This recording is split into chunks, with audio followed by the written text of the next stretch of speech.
We've got a new head coach at the University of Michigan. Former offensive coordinator Sherrone Moore will take the reins as Jim Harbaugh heads to the Chargers. He's got a tall task ahead of him, Brant. Jim Harbaugh, many will continue to consider the savior of Michigan football. Big shoes to fill. Back to back wins against Ohio State, Big Ten championships, and then capped off his final year with a national championship.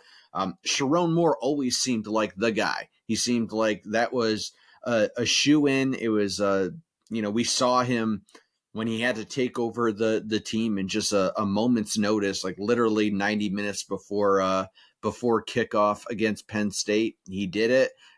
Coached really well, made some crazy in-game adjustments, beats Penn State, once eked out one against Maryland, and then beat Ohio State. And it's like, okay, this guy can coach in the big moments. But Brant, what we haven't seen is, there's a huge difference between Sherrone Moore winning football games under Jim Harbaugh's program. And what I mean by that, under Jim Harbaugh's coaches, his players, recruits, all of that, that was the Jim thumbprint over everything. And the challenge in front of Sherrone Moore now is making this the Sherrone Moore football program. As he said in his opening press conference, he's not Jim Harbaugh. He loves him. He appreciates everything, but he's got to be himself and stay authentic and true to who he is. And I think that will bode well with him. I mean, the players absolutely love Sherrone. I don't think that's going to be the issue, but he's got some steep challenges up ahead of him. I mean, first you talk about the amount of players that are headed to the NFL. Luckily, as of now, as we're recording this, there hasn't been a mass exodus of players, as we've seen with other programs. I think that is something to not just gloss over, but to acknowledge and say, like, we're not that we're totally unscathed here, but that's seeming pretty good. I'd say the two biggest massive losses for Sherrone Moore to have to look at to replace will be losing Jesse Minter to the NFL to follow Jim Harbaugh, which I think we all kind of thought would happen. But then the big one is Ben Herbert, the strength and conditioning coach, which for those of you that don't pay real close attention to the ins and outs of Michigan football, you may just tune in for the games. It's a huge loss. I mean, you ask the players, ask Jim Harbaugh himself, who do they credit so much of their success to? It's Ben Herbert. It's his off-season conditioning and programming that he does, a motivator for these guys. It's who they spend the most time with out of anybody on that staff. It sounded like in Sherrone Moore's press conference that there was optimism he would come back. That wasn't the case. You found out, not even 24 hours after that he was also going to be following Jim Harbaugh at the NFL. And look, you can't be mad at these guys or anything. They're doing what's best for them. This is what happens when you run a good football program with good assistant coaches. This is it. But as Jim Harbaugh and that staff kind of steps out, insert Sherrone Moore and Brant, I want to know, what do you see just kind of on the surface now with Sherrone Moore taking the reins of this thing? What challenges do you see in front of him? And do you think that he can sustain the success that Jim Harbaugh has created here at the University of Michigan?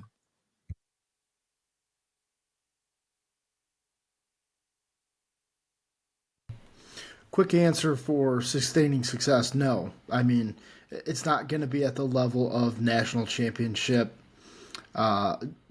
basically national championship winner. I don't expect Michigan to win the national championship next year. I expect them to make the playoff. That's a whole different deal. However, with the turnover at quarterback, Dave, you didn't even talk about the roster, really. I mean, you talked about the coaches leaving. I understand that, and that is a big loss, and that's where he's got to start this offseason.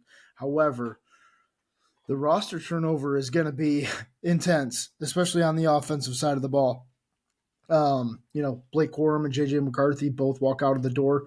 Roman Wilson also leaves. So really your top three players, what you feel on offense, walk out the door, not to mention the likes of a Zach Zinner, Trevor Keegan, also will not be back. So, Dave, I just think it's important to remember to maybe temper your expectations of what you're going to see on the field. And that doesn't mean that Sherrone Moore is not going to be a great coach. Who he brings in this offseason will be important, but it is going to be looked at in a different light than, hey, this should be a national championship contender. And I know it feels a little weird because the last 2 or 3 years, it feels like this team is competing for national championship, and they were. In 2021, they ran into the buzzsaw known as Georgia, and things didn't go in their favor. But I don't think it's fair to say to Sherrone Moore, we expect what Jim Harbaugh gave us. Jim Harbaugh, before he made the college football playoff, was in year 7. Let's remember that. Let's put that into context. It's important to remember how long it took Jim Harbaugh to get this team where it needed to be.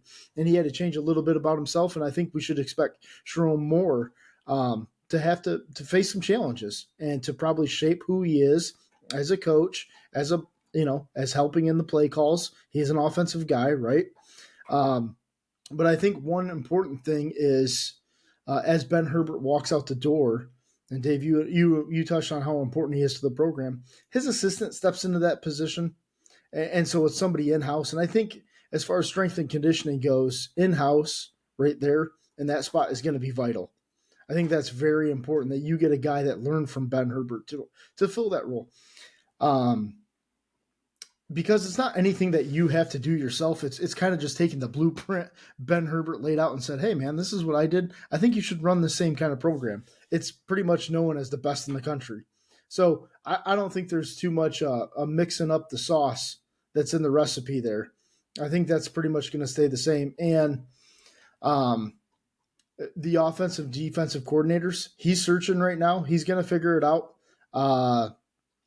And the nice thing for him is Michigan's going to be willing to dole out the money for offensive and defensive coordinators. There's not a question about that. He's going to have like an unlimited bankroll, I believe, to go out and get whoever he wants. You're owning Ohio State right now. You own the Big Ten. You own college football right now. There's no reason to not go out and get the best in the business to get them into Ann Arbor. And that's what I want to see, Dave. And as far as the roster retention goes, I think that some of the recruits will actually like what Sherrone Moore brings to the table. I don't know if it's going to be more music at practice. Maybe Sherrone Moore can relate better than God knows Jim Harbaugh. Maybe he doesn't need a sleepover at a house, but maybe he can talk to him on a different level than Jim Harbaugh could. I just think that some of the Harbaugh recruiting tool was Ben Herbert. It was some of the younger coaches in the room.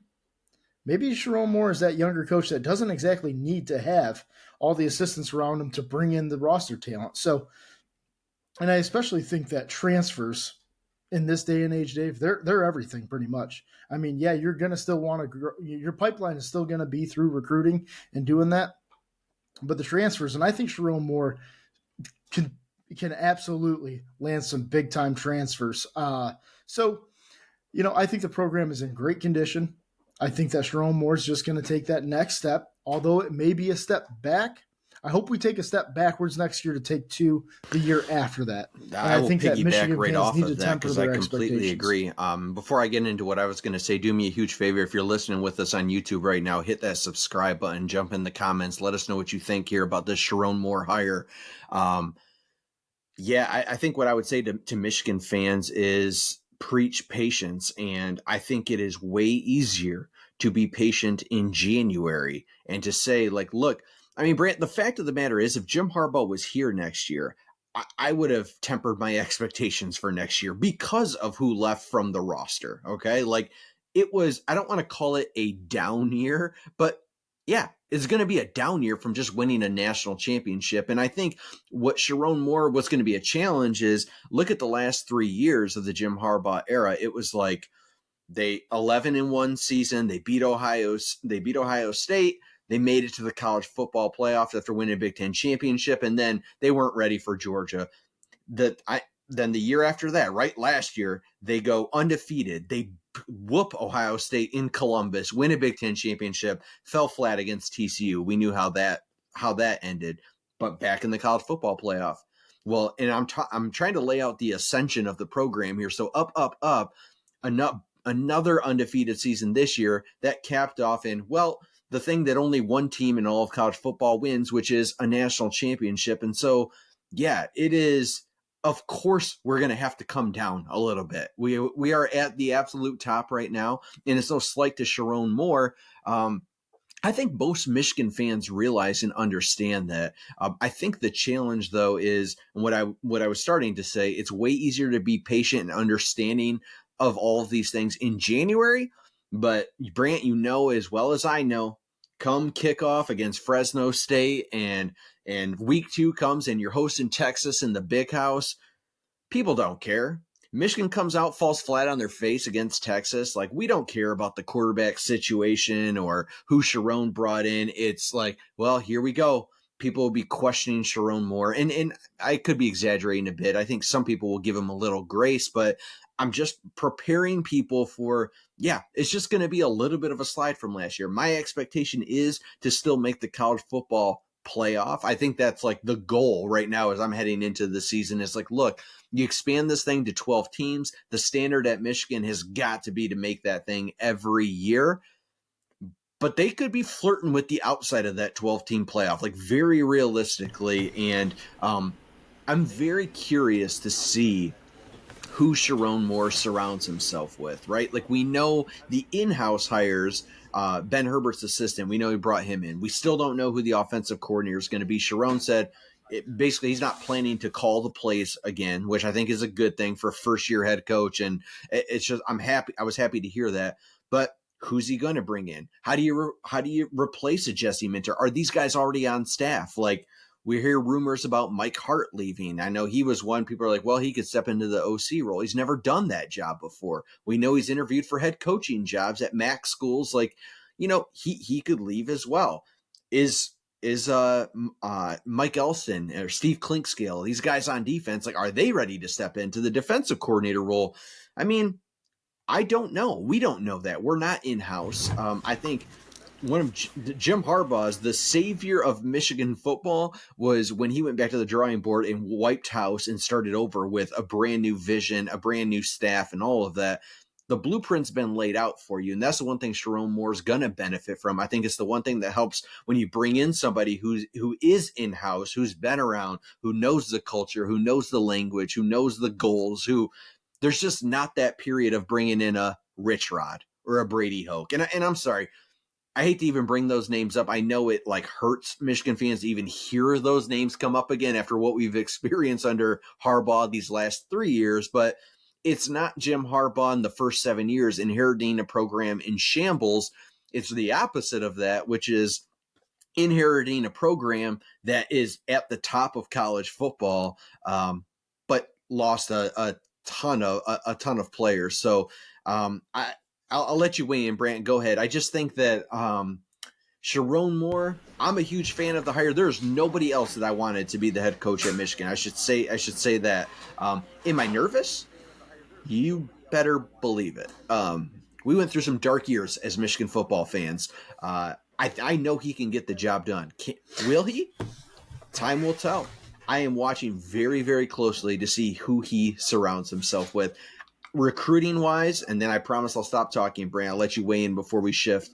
Recruiting wise, I think Sherrone Moore is already a better recruiter than Jim Harbaugh ever was. I think you're spot on, Brant. I think he's gonna he's going to. He already does. He connects with players. He builds relationships. He's approachable. He's just more with it with the times. I mean, the fact of the matter is he's 37 years old and not 60 like Jim, right? Like just that alone is like the age gap isn't quite there. So I think he'll be okay on that front, but time will tell. I am bracing for a roller coaster ride. Brant, final thoughts here.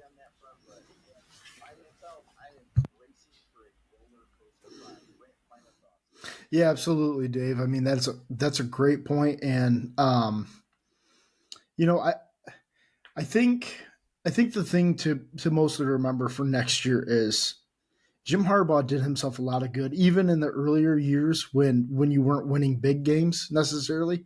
He beat who he was supposed to beat.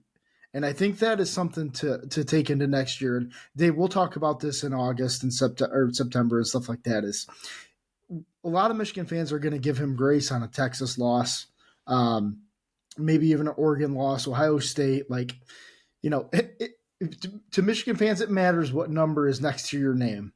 You know, it's maybe okay if you're a 7-point dog and you lose by a field goal. That those are going to be understanding losses. Don't start losing to Northwestern. Don't start losing to Rutgers. You can have close games with them, but you can't lose to them. That's something Jim Harbaugh made a career out of Michigan at, was beating who you're supposed to beat, and that's something that I'm sure we'll get into as we approach next season, Dave. For sure.